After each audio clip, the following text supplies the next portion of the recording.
Welcome दोस्तों at my YouTube channel the humanities.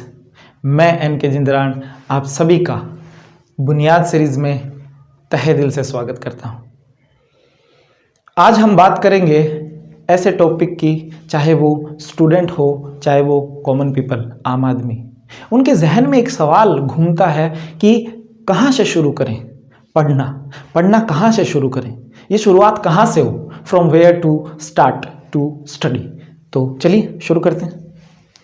सवाल ये है कि from where to start to study, यानी कहाँ से शुरू करें पढ़ना।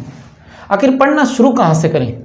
देखिए, आपको शुरू कर देना चाहिए। ये शुरू करते करते एक उम्र बीत जाती है और हमें पता ही नहीं लगता।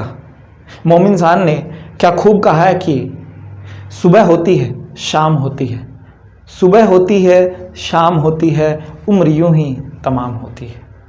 तो इंतज़ार मत कीजिए।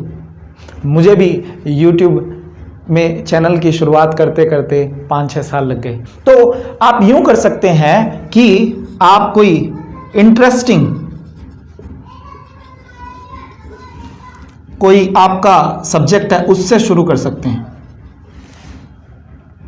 ठीक है, कोई इंटरेस्टिंग आपका सब्जेक्ट है, रुचिकर, कोई आपका रुचिकर विषय है या कोई टॉपिक है, उसका कोई टॉपिक भी हो सकता है, वहां से आप क्या कर सकते हैं, शुरू कर सकते हैं। अच्छा, इससे क्या होगा? इससे क्या होगा, उस टॉपिक पे आपको, उस सब्जेक्ट में आपको बोरियत महसूस नहीं होगी।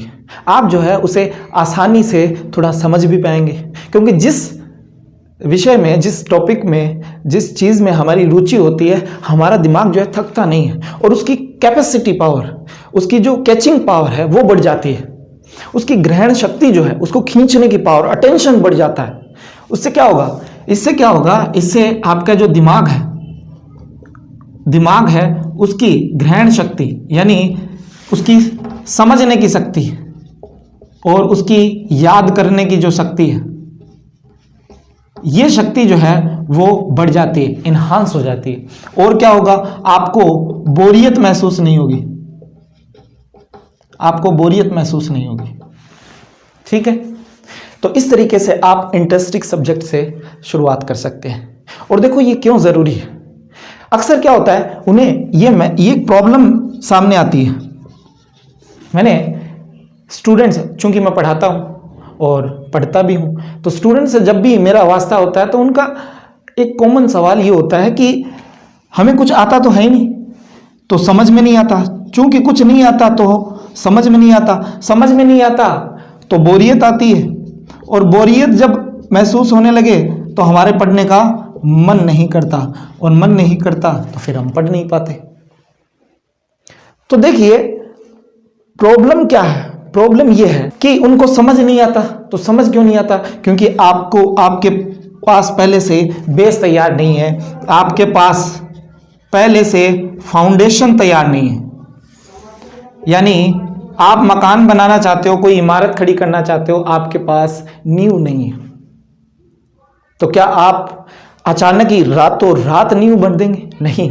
आपने ख्याल से अगर देखा होगा तो आपने पाया होगा कि नींव भरने के लिए पहले तो कोई ईंट रखनी होगी, पहले तो कोई पत्थर रखना ही होगा। तो समझ क्यों नहीं आता? क्योंकि हमारे पास पहले से बेस नहीं है, फाउंडेशन नहीं है, नींव नहीं है। तो आपको पहले नींव तैयार करनी होगी। तो जब आप देखते हैं कि हम नींव तैयार कर रहे हैं तो कुछ लोग बड़े अधीर होते हैं, बेसब्र होते हैं, उनमें बेसब्रे होते हैं। क्यों होते हैं? कि जैसे मान लेते हैं आपने पहली ईंट रखी या पहला पत्थर रखा, तो कह रहे हैं कि बन गया बेस, मकान दिखाई तो नहीं ना। मान ले आप मकान बना रहे हो और आपने पहली ईंट रखी, तुरंत पूछते हैं, जैसे बच्चे पूछते हैं ना कि बन गया, मकान कहाँ, दिखाई नहीं दे रहा। तो अभी मकान बना नहीं है, लेकिन क्या इस पहले पत्थर के बिना मकान बन सकता है? जी नहीं। तो ये बेस ही तो तैयार करें। फिर दूसरा रखा, फिर तीसरा, फिर चौथा, फिर पांचवा, ऐसे करते करते फिर इसके ऊपर, इसके ऊपर, इसके ऊपर करते करते हमने क्या बना लिया? बेस बना लिया। फिर बच्चे ने पूछा जैसे कि बन गया मकान, दिखाई तो नहीं दे रहा, लेकिन अभी मकान बना नहीं है। लेकिन सवाल ये है, क्या इसके बिना मकान बन सकता है? जी नहीं। ये बेस तैयार हो गया, फिर उसके ऊपर इमारत तैयार होती है। तो हमें इमारत तैयार करने के लिए पहले बेस तैयार करना होता है। इससे आप समझ सकते हैं कि आपको समझ इसलिए नहीं आता क्योंकि आपके पास पहले से बेस तैयार नहीं है, तो आपको बेस तैयार करना पड़ता है। इसे और एक एग्जांपल से आप समझ सकते हैं कि बचपन में आपने कॉपी के पीछे वाले पेज पर देखा होगा कि कुछ ड्रॉ किया हुआ लगता है, डॉट डॉट डॉट डॉट जैसा डॉट्स आती है वहां, और उस डॉट्स को बच्चों को जो है वो कनेक्ट करना होता है इस तरीके से, और जैसे ही वो कनेक्ट करते हैं तो उनसे कोई शेप आती है, सामने उभर कर आती है। पहले वो डॉट्स में समझ में नहीं आता कि क्या है माजरा, लेकिन जैसे ही आप बच्चों को कहेंगे कि इन डॉट्स को क्या करिए, कनेक्ट कीजिए, आपने देखा होगा अपने बचपन में, तो वो डॉट्स जैसे ही कनेक्ट करते हैं कोई शेप आती है, जैसे कोई सब्जी की हो गई है ना, कोई जानवर की हो गई, हाथी घोड़ा बैल है ना, गाय वगैरह, तो उससे वो उभर कर आती है। तो कहने का मतलब ये है कि आपके पास नई आकृति हो, नई चीजें हो, उससे पहले आपको डॉट होनी चाहिए ना। जैसे ही आपके पास डॉट्स आएंगी आप उन्हें क्या कर देंगे, कनेक्ट कर देंगे, और जैसे ही कनेक्ट कर देंगे आपके सामने आकृति जो भी शेप है वो उभर कर आ जाएगी। इस बात को समझ रहे हैं आप कि सबसे पहले वो डॉट्स तो हो, जैसे ही डॉट्स होंगी हम कनेक्ट कर देंगे, तो यही तो है वो फाउंडेशन। तो आप क्या करें, अपने इंटरेस्टिंग सब्जेक्ट से शुरू करें, जिससे आपको इतना फायदा होगा कि आपको ग्रहण करने की, समझने की क्षमता, याददाश्त बढ़ जाएगी, बोरियत महसूस नहीं होगी, आपका दिमाग एक्टिव होगा, फिर वो डॉट्स बनना शुरू हो जाएगी।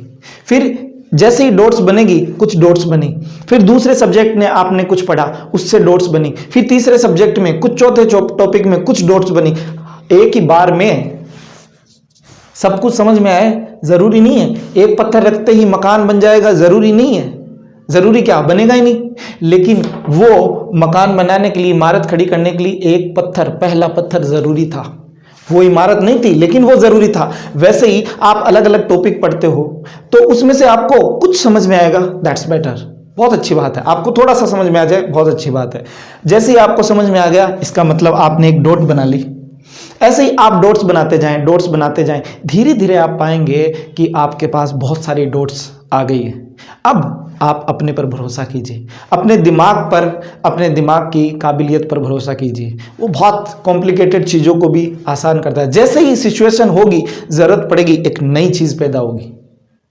तो इस तरीके से हम शुरुआत कर सकते हैं, और शुरुआत कीजिए, और जैसे ही आपकी डॉट्स बनकर नई चीज़ें उभरना शुरू होगी, आपको मज़ा आने लगेगा। इकबाल साहब ने कहा, इल्म में भी सुरूर है लेकिन ये वो जन्नत है जिसमें हूर नहीं। तो इसमें भी सुरूर है, इसमें भी मज़ा है, लेकिन आपको तपना पड़ेगा। इसमें सामने से कुछ नहीं दिखाई दे रहा, सामने से आपको कुछ दिखाई नहीं देगा, आपको तपना पड़ेगा, आपको जलना पड़ेगा।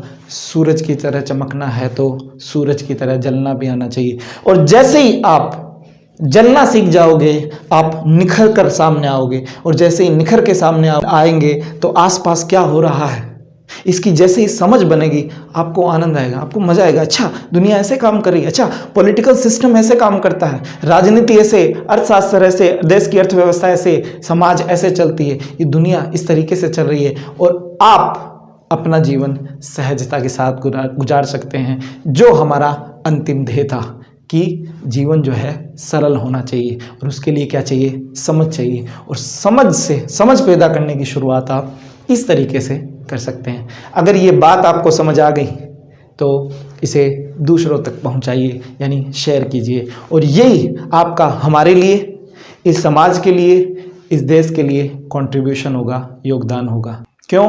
क्योंकि ज्ञान फैलाने से बढ़ता है, और आप उसमें एक हिस्सेदार के तौर पर सामने आ रहे हैं। थैंक यू, शुक्रिया।